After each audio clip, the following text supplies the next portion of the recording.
It can be pretty hard to imagine what could have happened in the past that could affect us in the future, us with our intelligence, our imagination, our education, all of our skills.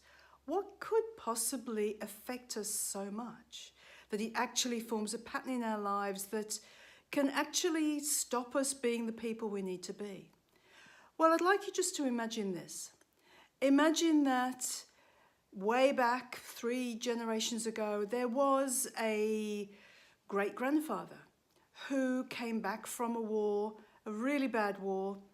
And of course, in those days, we didn't know about PTSD, but he became alcoholic. He became violent.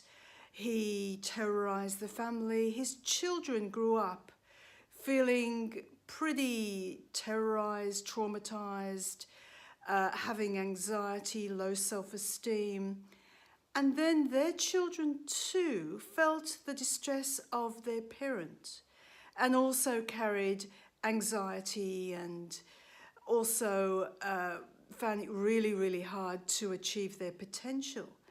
And then here we are dealing with the present generation person who, for some unknowing reason, has this strong sense of dread and anxiety in his life and doesn't seem to be able to fulfill his potential even though he's educated.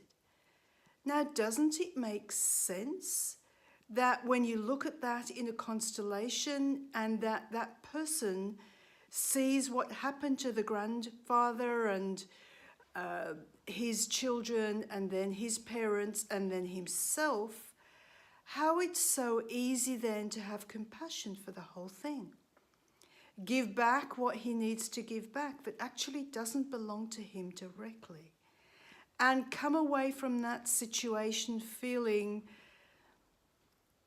connected, compassionate, respectful, but also freer of whatever it was those past generations were carrying, which actually was of no fault of their own in reality.